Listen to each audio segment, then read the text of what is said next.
વડાપ્રધાન નરેન્દ્ર મોદીની સરકારના 11 વર્ષ પૂર્ણ થવા નિમિત્તે બીજેપી વડોદરા મહાનગર દ્વારા ડ્રોનના માધ્યમથી વનીકરણ અને વૃક્ષારોપણ કાર્યક્રમનું આયોજન કરવામાં આવ્યું હતું। દેશના વડાપ્રધાન નરેન્દ્ર મોદીની સરકારને 11 વર્ષ પૂર્ણ થવા નિમિત્તે વડોદરા શહેર ભારતીય જનતા પાર્ટી દ્વારા વડોદરાના સયાજીબાગ સંકલ્પ ભૂમિની બાજુમાં આવેલ વિશ્વામિત્રીના પટ પર ડ્રોનના મારફતે વનીકરણ અને વૃક્ષારોપણ કાર્યક્રમનું આયોજન કરવામાં આવ્યું હતું, જેમાં મોટી સંખ્યામાં ભારતીય જનતા પાર્ટી વડોદરા મહાનગરના કાર્યકર્તાઓ તેમજ પદ અધિકારીઓ વિશેષ ઉપસ્થિત રહ્યા હતા। હાલનો સમય વરસાદનો હોવાને કારણે વિશ્વામિત્રી પટ પર વૃક્ષો વાવી પર્યાવરણલક્ષી કાર્ય કરવા હેતુ સાથે તેમજ વડાપ્રધાન નરેન્દ્ર મોદીની સરકારના 11 વર્ષ પૂર્ણ હોવાના નિમિત્તે આ કાર્યક્રમનું આયોજન કરવામાં આવ્યું હતું। આ પ્રસંગે વડોદરા મહાનગર ભારતીય જનતા પાર્ટી અધ્યક્ષ ડોક્ટર જયપ્રકાશ સોની તેમજ વડોદરા મહાનગરપાલિકાના ચૂંટાયેલા પ્રતિનિધિઓ તથા ભારતીય જનતા પાર્ટીના પદ અધિકારીઓ વિશેષ ઉપસ્થિત રહ્યા હતા। આઝાદીના અમૃત મહોત્સવ અંતર્ગત માનનીય વડાપ્રધાન શ્રી નરેન્દ્ર મોદીના પણ સેવા સુશાસન ગરીબ કલ્યાણના 11 વર્ષ પૂર્વ થયા છે। સાથે સાથે આ વર્ષને અર્બન યર તરીકે ઉજવવાનું નક્કી કરવામાં આવ્યું છે। ત્યારે માનનીય વડાપ્રધાન શ્રી નરેન્દ્ર મોદીની હાકલ કે એક પેડ માં કે નામ, આના આધારે જે વૃક્ષારોપણનો કાર્યક્રમ છે અને જન આંદોલનમાં પરિવર્તિત કરવામાં આવ્યો છે। ખાસ કરીને ભારતીય જનતા પાર્ટીના સંગઠન દ્વારા 11,000 વૃક્ષો વાવવાનો સંકલ્પ કરવામાં આવ્યો છે। એવી જ રીતે કોર્પોરેશન દ્વારા આવનારા 2 વર્ષમાં 20 લાખ જેટલા વૃક્ષો વાવવાના, જેમાં પહેલા 6 મહિનામાં લગભગ 5 લાખ જેટલા વૃક્ષો વાવવાનો સંકલ્પ લેવામાં આવ્યો છે। વીએમસી દ્વારા લગભગ 51,000 વૃક્ષોનું વાવેતર ઓલરેડી થઈ ચૂક્યું છે।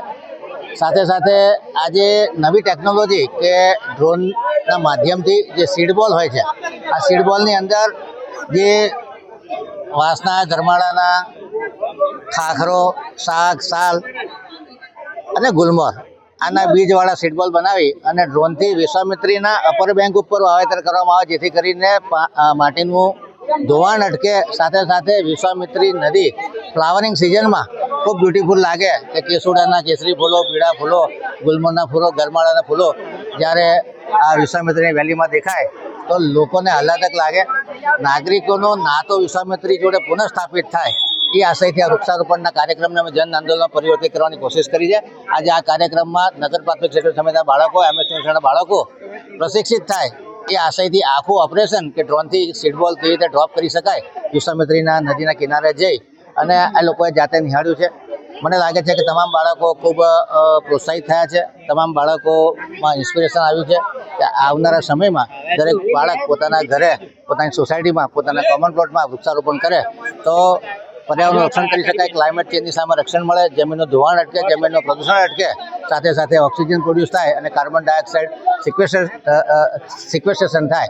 2070 સુધીમાં જે નેટ ઝીરો ટાર્ગેટ લઈને ભારત ચાલી રહ્યું છે, ત્યારે મને લાગે છે કે આ વૃક્ષારોપણનો ડ્રાઈવ એ ખૂબ ફાયદાકારક સાબિત થવાનો છે।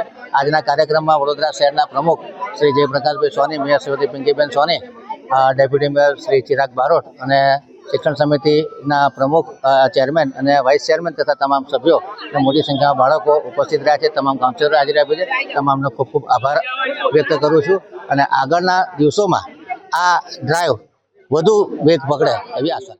આજે ડ્રોન દ્વારા જે સીડ્સ થ્રોનો કાર્યક્રમ રાખ્યો અમારા શહેર અધ્યક્ષ ડૉક્ટર જયપ્રકાશ સોનીજીના માર્ગદર્શન હેઠળ આજે આ એક અભિયાન વનીકરણનું કરવામાં આવ્યું અને ખાસ એમાં વિદ્યાર્થીઓ, બાળકોને આ જે ડ્રોનથી થતી ખેતીની પણ માહિતી મળે, માર્ગદર્શન મળે, તે માટે નગર શિક્ષણ સમિતિના બાળકોને પણ આ ખાસ અહીંયા જોવા માટે પણ અમે આમંત્રણ આપ્યું, જેને ધ્યાને રાખી શિક્ષણ સમિતિના બાળકો અને શિક્ષણગણ તેમજ શિક્ષણ સમિતિના ચેરમેનશ્રીઓ પણ, મેયરશ્રીઓ પણ અને અમારા શહેર અધ્યક્ષ તથા સંગઠનની ટીમ પણ ઉપસ્થિત રહીને આ કાર્યક્રમ સફળ બનાવ્યો છે।